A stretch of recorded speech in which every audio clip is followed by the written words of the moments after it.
We're gonna guess the hosts, hey. We're gonna host the guests, hey. We're gonna rank them all to find out who's the best. Hey. We're hosting till the world stops turning, and we'll host it to the ground tonight. It's episode 21 of Guest Host Raw, the series where I look at every episode of the guest host era of Monday Night Raw. It's a new era for the flagship show of WWE. It's a brand new intro with a new song by Nickelback, Burn It to the Ground, and hey, how about that new intro for Guest Host Raw? This week's show comes to us from the Mecca, Madison Square Garden in New York City from November 16th, 2009, and this week's show is being treated like a really big deal. It's their first round of TV back since doing their big European tour. It is the go-home week before Survivor Series. They are in their stomping grounds, the hallowed grounds of MSG, and you've got the Hall of Famer Roddy Piper, who's made his own history in that building. He's the guest host tonight. So let's see how this show gets us ready for Survivor Series. Oh, and by the way, as long as we're talking about the build to Survivor Series 09. If you're a Patreon backer for the last few months, you've known we've been doing these live watch-alongs of the 2009 pay-per-views to be a companion piece to Guest Host Raw. Well, in a couple weeks after this episode drops, I'm going to be having a Survivor Series 2009 regular style review dropping exclusively on patreon.com/wrestlingwithwregret. $1 gets you access to that coming in a couple of weeks, plus a lot of other exclusive perks just for the Patreon backers. So without any further ado, let's get into the final Raw before Survivor Series. The show begins right away with Piper's Pit backstage, and we go right to Roddy Piper front and center. And oh mama, can we pause this video for just a second and take a look at whatever is on his head right now. I didn't realize that the Eric Bischoff Raw GM look was a toupee that was available for purchase. Roddy, my man, your hair never looked that brown in your prime. This is a very weird look, and it's going to be really hard for me to take my eyes off of that mop of his. It's very distracting. Piper's very unnerving here. He's very quiet, kind of low energy almost, where he welcomes the audience to Piper's Pit, and he welcomes his guest, an accomplished actor, Luis Guzman. Like, oh, all right, that is quite the out of left field cameo. Not what I expected on this wrestling show, certainly, but Piper's got him here, and he runs down some of his acting catalog, Boogie Nights, Traffic, and your new movie, Old Dogs, starring John Travolta, Robin Williams is in it, Mr. T, and so, and then Guzman cuts him off and goes, well, Roddy, Mr. T is not in that movie. And Piper just goes, do you know why? Because I beat him, because I ripped his chains off and I beat him at the inch of his life right here in the garden. He just snaps into old Piper all of a sudden, a wild man. And then he just immediately snaps back into the calm. Goes, I am an artiste now. What? And then Piper just randomly goes, oh, are you a chef? Do you have the Spanish in you? Do you like to flip the fillets? And then he welcomes his next guest. It's the Iron Chef himself, Bobby Flay. And he calls out to, I'm guessing the Bella Twins, because he calls them the Betty Boops. Bring out the Iron Chef. And it's the Iron Sheik. Oh, Sheiky baby. He comes to sit down, and he looks like he's really happy to be there on Piper's Pit. And then Piper goes I said the Iron Chef, not the Iron Sheik.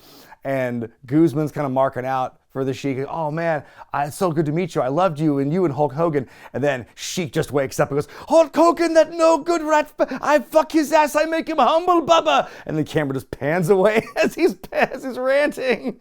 Sheik is just going off about Hulk Hogan.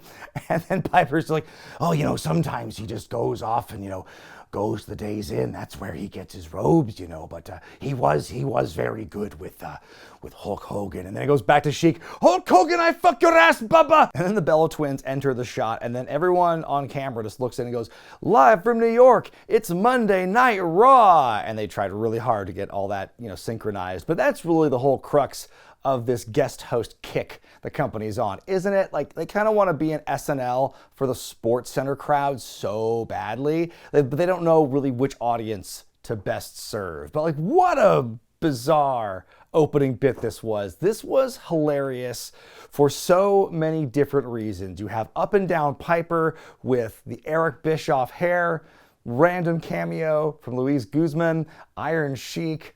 What are we doing? The hits will keep coming tonight from Roddy Piper. We get that hype new intro from Nickelback. I will say that this was a breath of fresh air for me, even though it is kind of like the hip thing to do to trash Nickelback or whatever.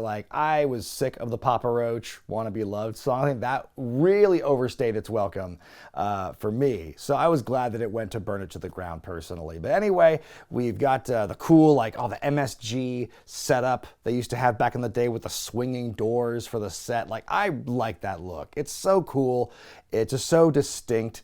And, it really made the Madison Square Garden shows feel more special to me as a viewer, which is how different the setup was to everything else they did at the time. They're hyping up the main event for the evening. They're saying it's one of the biggest in Raw history, and given the star power in it, you might be inclined to agree, because they're going to combine those two triple threat matches at Survivor Series into a triple threat tag team matchup playa. But we open things up with a U.S. title matchup as The Miz comes out to defend against a, surprise opponent. They haven't really announced who it is yet, but The Miz comes out first and he cuts this promo where he starts out and he's kind of looking around and he says, "I haven't said one word yet, and you already hate me. And what's wrong, New York? I thought you liked champions. You love the New York Yankees." And there's a big pop for that, obviously. And he says, "Well, guess what? Newsflash, losers. The New York Yankees didn't earn their championship. They bought it." Ooh, yeah, that's really going to stick in their craw. Ooh, man, the Yankees and their large salary cap. Then he calls them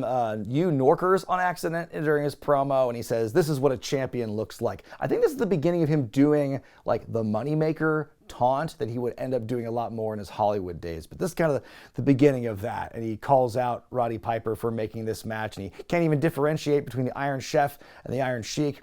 And then he says his catchphrase. I thought it was a pretty solid heel promo to get the fans really riled up for his opponent, and that turns out to be MVP. And I was thinking about it for a second, and I'm like, yeah, I'm pretty sure I haven't seen this matchup on Raw in a while, so yes, let's go. I was happy for this. And so MVP, he comes out wearing a New York Yankees cap. Then he gives the cap to Sherry Shepherd, sitting front row of The View. That is your second interesting cameo of the evening. They talked about how MVP went to Sherry Shepherd's high school reunion as her date. I believe there was some cross promotion between the two of them, something I vaguely remember during this time. But yeah, what a weird cross section, to think about now. Also, why was she dressed like a member of Sgt. Pepper's Lonely Hearts Club Band? Anyway, MVP's off to a hot start in this thing.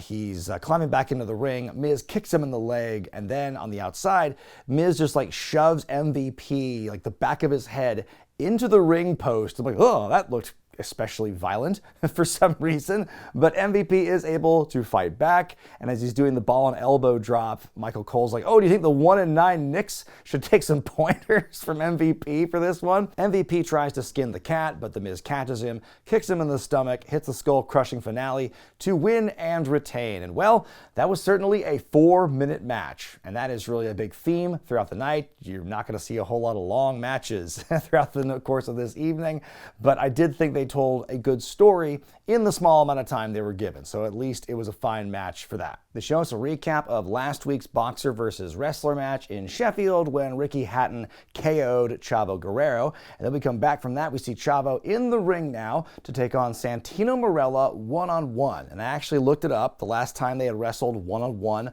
on Raw was in May of earlier this year. So I feel like the last 20 weeks of programming since I began guest host Raw have kind of led me to this singular moment here. We have witnessed the paths of both men, and now they finally collide in a one-on-one match the way God intended. So Santino comes out and he looks like he has gained several pounds. Maybe he's not Ricky Hatton, though. He's just wearing a lot of jerseys. So he comes out first. He's got the New York Rangers jersey on. So the match begins. He takes that off. He's got a jersey for the Giants, then one for the Knicks. then one for the Jets, and then one for the Mets. And like the boos are starting to get bigger for each team here. So then after the Mets jersey, he takes it off and it's the Phillies jersey, which gets the biggest amount of boos. And then finally he rips that off to reveal the Yankees jersey, which gets the big pop. And like, wow, that was amazing. I thought that was an incredible bit of crowd work there. That was so funny. And then Chavo, even he's impressed. He's like, that was funny, man. Put her there. He puts the hand out. Bam! Catches him with a kick. He hits the Three Amigos. He's ready to beat him. Then, oh, God damn it, here comes Hornswoggle again. He just shows up on the apron and he does the DX chops. They don't call them the crotch chops anymore, folks. Not in this era. It's the DX chops. Kind of like the Shield chair and the Shield fist. So he's doing the DX chops. Chavo is distracted, roll up, win for Santino, and then you see Swoggle struggling to get back under the ring. It was a very silly segment, but damn it, I just loved it. Very house show, very silly for Santino to do like all the stuff with the jerseys.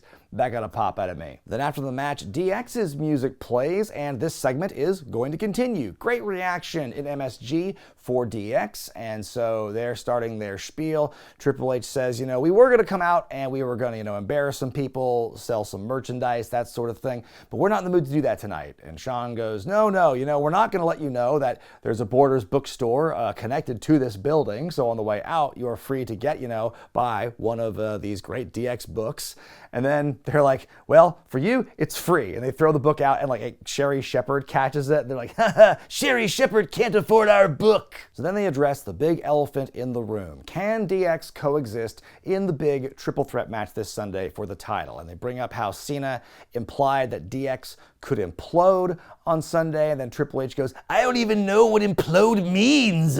They say they've come to terms with the fact that only one of them can be champion, and they know they're going to do what they're going to have to do to win. The important thing is to bring the championship home to DX, but nothing's going to tear them apart, basically. So then they change gears, and they want to focus on a small piece of business in the leprechaun community, they say, regarding Hornswoggle. And they're like, Hornswoggle, you have ignored our legal threats, our cease and desist, like you're still running around wearing our merchandise, pretending you're a member of DX. We saw you running under the ring earlier. We wanted to bring you out because, we actually want to give you a trial run and see how you'll do as a member of DX, which is an interesting turnaround for them. But then Hornswoggle comes out, he gets in the ring and hops around and does lots of chops. So many chops. He's very excited. And so Triple H tells him to calm down, to have him get in line. And so they're doing the Are You Ready shtick.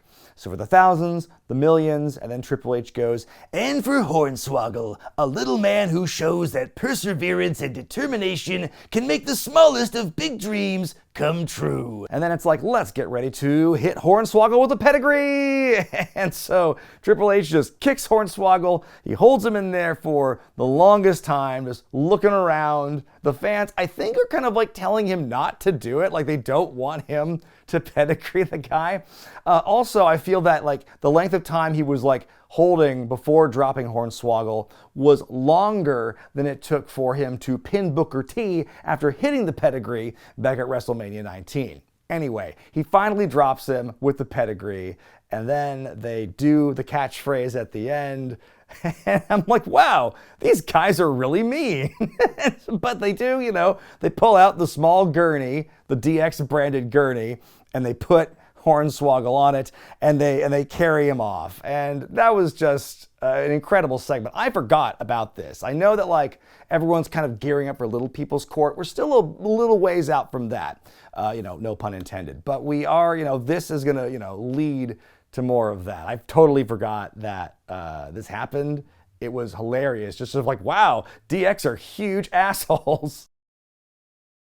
They come back from break and they recap what just happened and they go, well, that was another classic Madison Square Garden moment. I'm like, ugh, why would you brand it like that? Like, of all the things I would think of when I think of that phrase, this is going to rank pretty low on that. Because then you go to this two-shot with Cole and Lawler, and Jerry's like, did you know that WrestleMania was born right here? No, Jerry, I didn't know. that the first WrestleMania took place here in Madison Square Garden because I'm a baby, apparently. But then we go to this actually a really great video package, a tribute package to the rich history of MSG and WWE over the decades, like going back to the Bruno Sammartino days and all this stuff, showing a really great collection, really a wide breadth of history with the company in this building. It was really neat. And like in the original broadcast, they did it to the tune of Empire State of Mind by Jay-Z and Alicia Keys.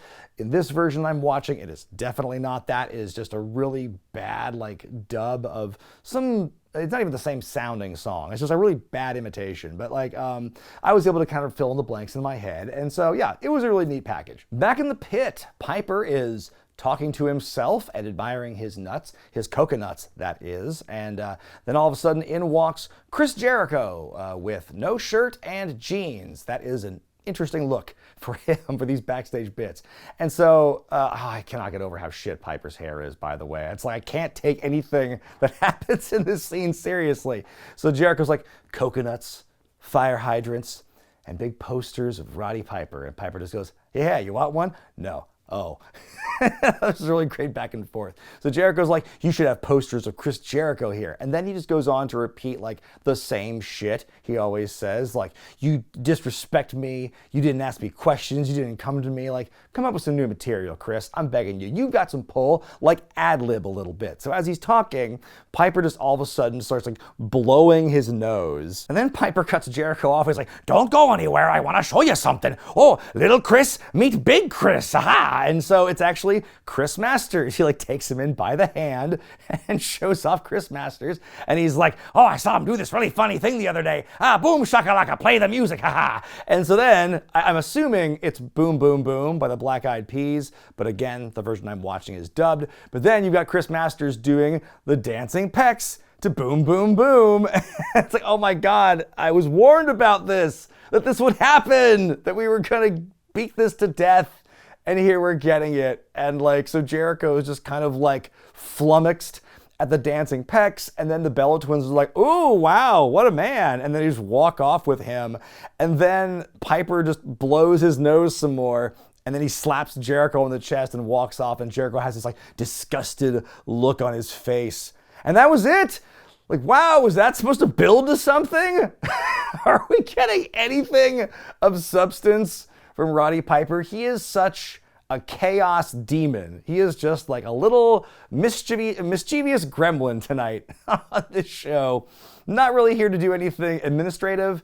He's just here to fucking wreak havoc, and that's very on brand. Then we come out of that segment to the crowd where we see Taboo and Apple Diap, aka the members of the Black Eyed Peas who aren't Fergie or will.i.am, in the crowd, and they're like, wow, that's great that they're here, their song is playing in this segment. And just when you thought this episode couldn't get more 2009 coded, just wait, because after the commercial, we go to the Divas Championship match between Melina and Alicia Fox. And the guest ring announcer for this one, folks, is 30 Rock's Judah Friedlander. All the stars are here. And during the entrances, they're like, oh, Melina's gonna be on Mickie James's Survivor Series team. I'm like, will she now? She's gonna be on someone else's team.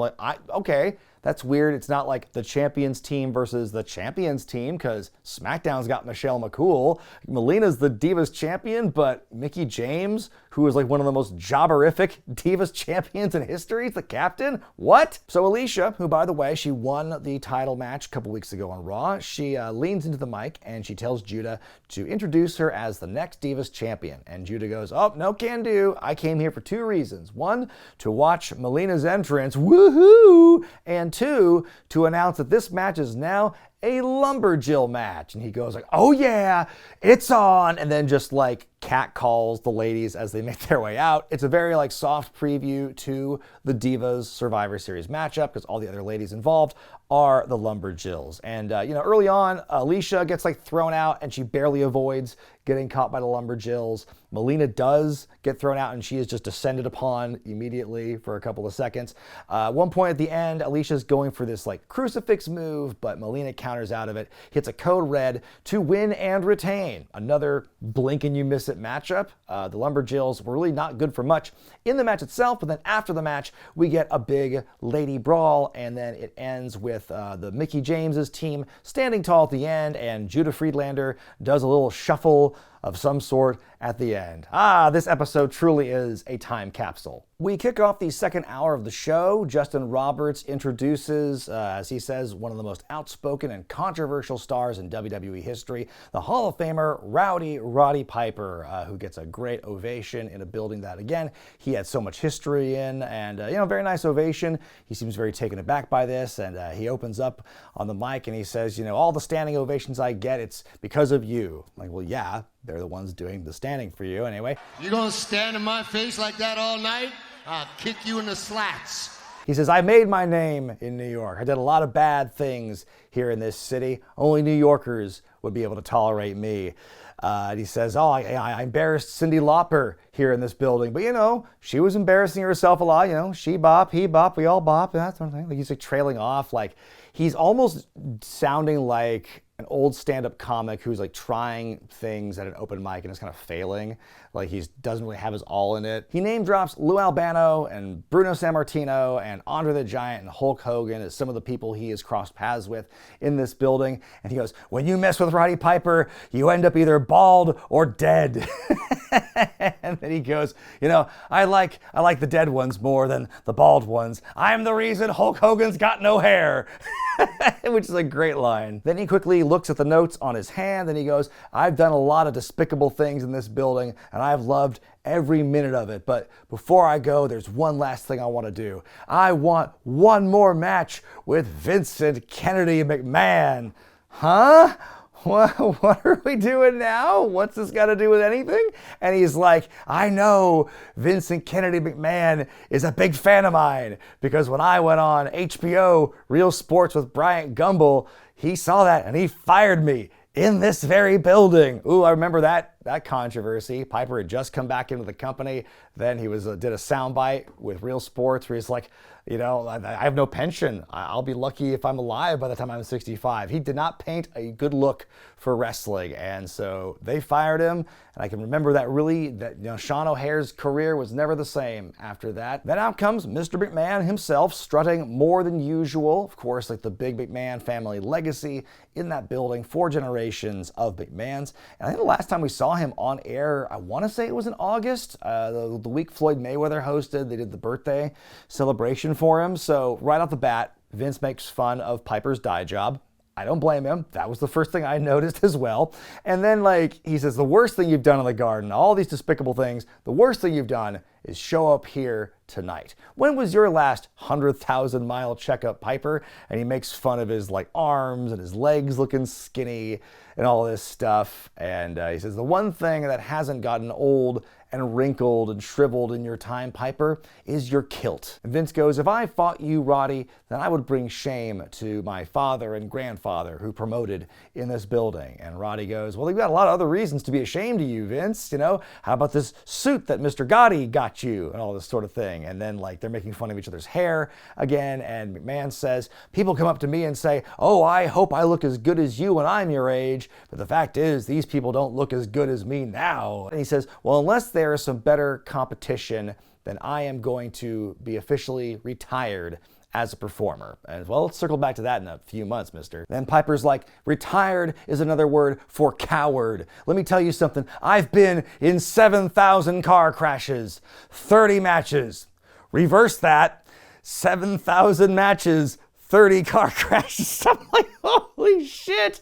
I didn't know. I couldn't tell at first if he really fucked that up for real because I was just trying to think about it. When he said that first, I'm like, huh? 7,000 car crashes? How bad must you be behind the wheel to get 7,000 car crashes? I can just picture every time Piper's behind the wheel, it's just like, ah! Even playing GTA, I would imagine that I wouldn't clocked 7,000 car crashes playing a full story mode of that game.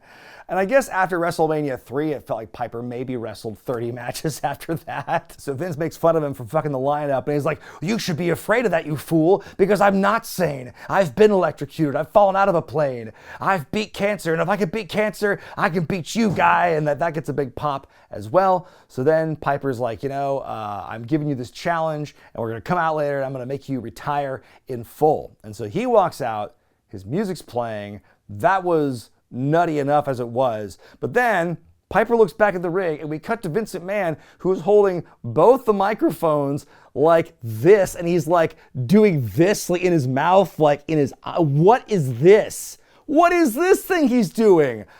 I could not believe that. I'd never seen anything like that. Is he trying to like peering over the ring? Are these two dicks? Like what was Vince trying to imply with those microphones? Is that some inside joke between the two of them?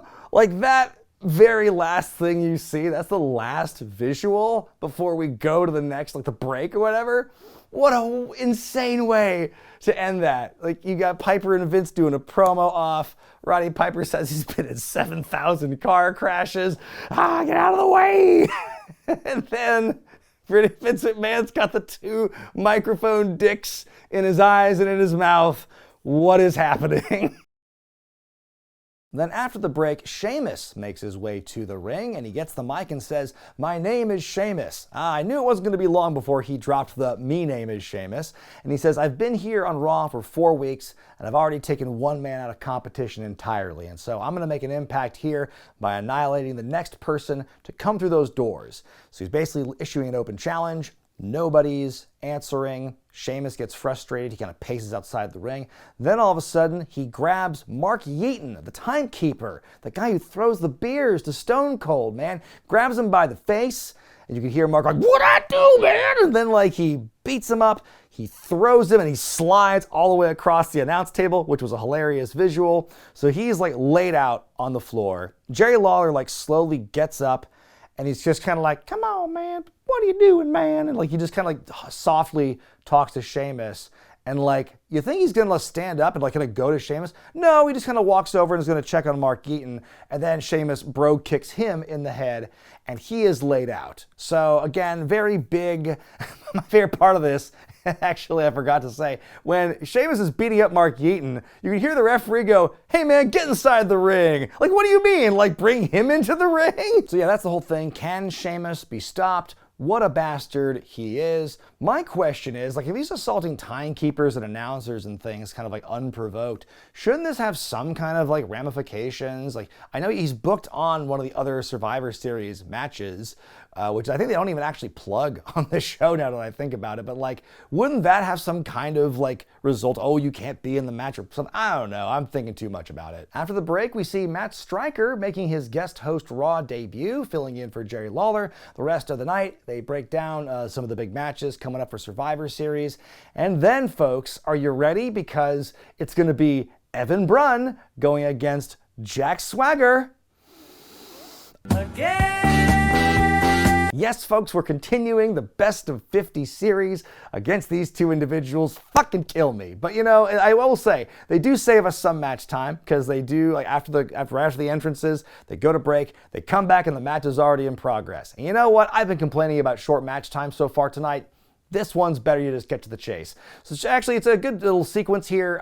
Bourne starts fighting back. He goes for a moonsault. Swagger catches him, hits a couple like Oklahoma stampedes in the corner, turns into a real sick-looking gut-wrench powerbomb to win and get his heat back against Bourne beating him the last week. And the cycle continues, and it just keeps fucking going. So earlier, Roddy Piper called out Mr. McMahon in one of the craziest promos I've ever seen. So will McMahon accept the challenge? We see Piper back in the ring after break. He's got his jeans on, he's taped his fists up, but we hear Randy Orton's music play instead. So things are looking kind of rough for Piper here all of a sudden. Orton has the mic and says, I don't know if McMahon's coming out here or not, but you've got a big problem because I am here in the ring right now, and I can't think of a better way to relieve some stress than to put you down right now, because if it's a fight you want, kick. Roddy gets one shot in, maybe, but Orton just keeps stomping him down. It's looking pretty grim. He lines up for the punt, and then suddenly Kobe, Johnston's Kingston, makes his way out to make the save. The live version, apparently there's a bit of a botch, like Kofi comes out late because the sound guy doesn't play his music on time. Orton looks visibly like frustrated at the lack of time because he has to stop what he's doing before Kofi comes out. It sounds like a big mess, but they clean it up in the rebroadcast. So Kofi comes out, makes the save, and then they just brawl for the next several minutes. It goes in, out of the ring, in the crowd, back in the ring, back out into the crowd. They fight through the tech area, and then you've got Kofi fighting, and he takes this big like steel equipment crate lid and just beans Orton in the head with it, and like that makes him bleed hard way. You see, like, oh my God, that looked like it could have really fucked him up, like concussed him good there. That was impressive to get color the way he did. And then he's laid out on the table, and Kofi, he's like on the railing. He's going to do a dive. The referees finally intervene. I kind of forgot if this was an actual match or not, but because there's a referee there, but no, not an actual fight, or it's not an actual match. It's just a brawl. And so then, the refs finally stop Kofi. They pull him down, starting to usher him away. Okay. Psych! Kofi runs back up. He goes to the railing. He almost slips. Like, the referees could have stopped him if they really wanted to. But he gets up there. It's like he does the shimmies. I'm like, again, you've got all day to stop him. Then he jumps down and hits the boom drop on Orton through the table. Big moment here. Wow. And they're really putting over the significance of this. And it is, again, a huge moment for Kofi. Like, you talk about the moment he had wrecking Orton's car a few weeks ago. Like, this, I think, trumps that in a big way. You know, it really makes him stand on his own and be this really, seemingly a top guy in waiting. Oh, how wrong we ended up being at the moment, but it was really cool, a great segment. Again, like, I didn't see the botch, so it's like, it doesn't matter to me, but it's like, I think the segment overall was just really great. My one question, though, was, where were Cody and Ted all night? We finally hear from the champ, John Cena, in the promo zone. Bit of a mixed reaction. You can hear from the live audience for that.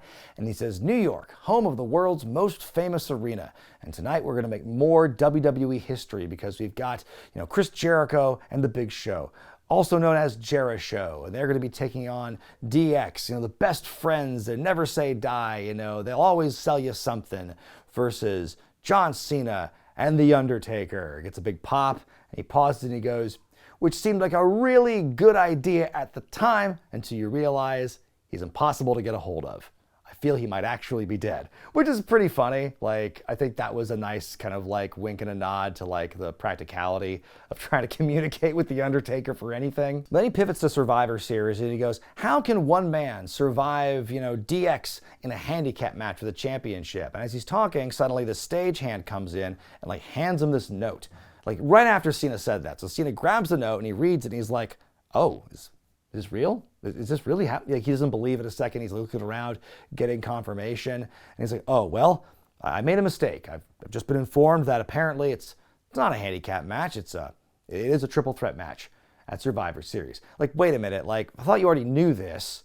And also, like, how fast was that stagehand to like write the correction? Like, literally as Cena said, handicap match. That was a bit too quick for me. Also, like, was this moment, like, was this a reference to something that happened like on the news recently that I kind of forget? Because sometimes they'll do that. They'll take a really hot moment or a viral thing and they'll kind of like try to capture it, well after its relevance. And this feels like something that was like pointed at something or someone, and I don't quite understand. And then it gets really weird because he's like, well, if it's a triple threat match, that means no Frisbee golf games with the DX DVDs, no glow stick parties, but if Shawn and Triple H ask the question, are you ready? The answer is yes. It's time to face facts. There are 4 corners in that ring. The Ghostbusters saved this city from a giant marshmallow man, and you two are just fooling yourselves. What? Whoa, hang on, we're talking about Ghostbusters? Talking about Frisbee golf?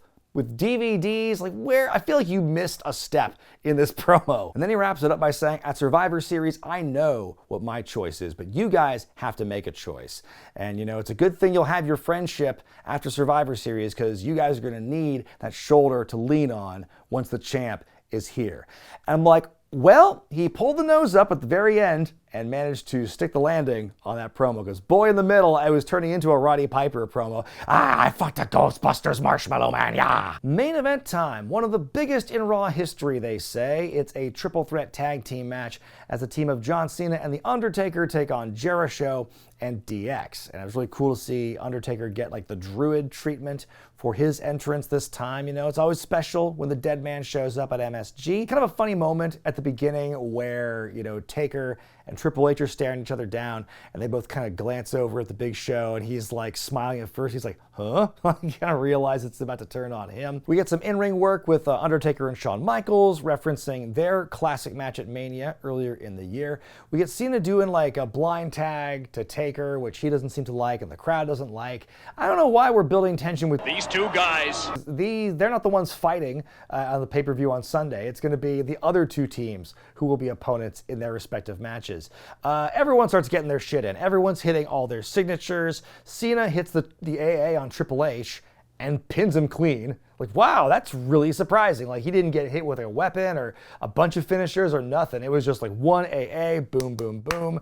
Survivor Series elimination rules apply. Like, one finisher's all it takes. So that was really surprising. But then after that, The Undertaker beats up John Cena, hits him with the Tombstone Piledriver, and Cole goes, another Madison Square Garden moment. Shut the fuck up. Stop trying to force that on this. So Taker gets his belt. He does his pose, and then that's how the show wraps up. I thought the match itself was decent. It didn't have to be anything special, because again, like in the setting with that star power, they literally could have just, you know, stood out there and read the phone book, and it would have been over. So, you know, but even still, the match, in the limited amount of time it got, was good.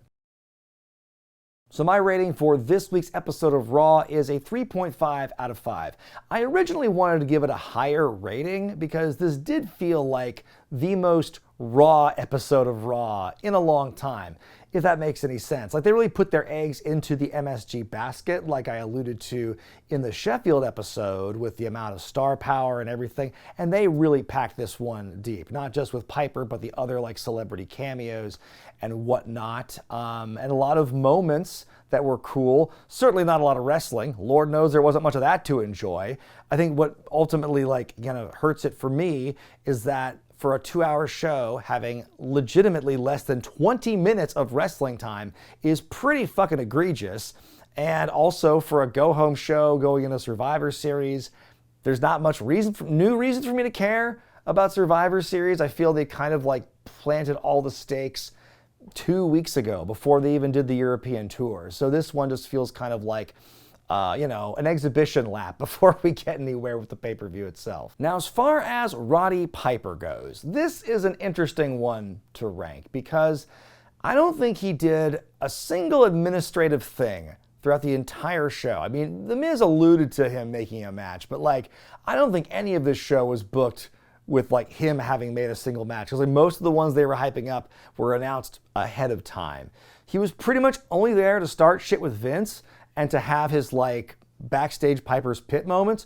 But let me tell you, man, they were some of the most chaotic, funniest things I'd seen. So I gotta give him a good rating of 4.5 out of 5. He was tremendous. Like, he was way more of like a guest than he was a GM in that respect. But God bless it, he was memorable. The only thing I can really knock him for is that god-awful dye job. So where does Piper sit amongst the all-time guest host Raw rankings? 21 episodes in, I gotta put the Hot Rod in at number 4. You know what? I don't know how this is all gonna shake down by the time it's over. Maybe once I've collected all the information, I might do a bit of a re-ranking and move some people around depending on how I feel, how much time has passed. But son of a bitch, if Roddy Piper is not just always a top 5 Raw guest host, then I don't know who is. But what did you think of Roddy Piper on Raw? And what about this episode of Guest Host Raw? Let me hear it in the comments section below. Be sure to give the video a thumbs up if you like it, subscribe to Wrestling with Regret, hit the bell icon to get all the notifications. And next time, folks, for Guest Host Raw, it's going to be back-to-back wrestlers. This week we had Roddy Piper. Next time we're going to have his tag team partner from the failed pilot known as Tag Team. It's the former governor of Minnesota, the body / the mind, Jesse Ventura. But until then, I'm Brian Zane, and I'll see you next time.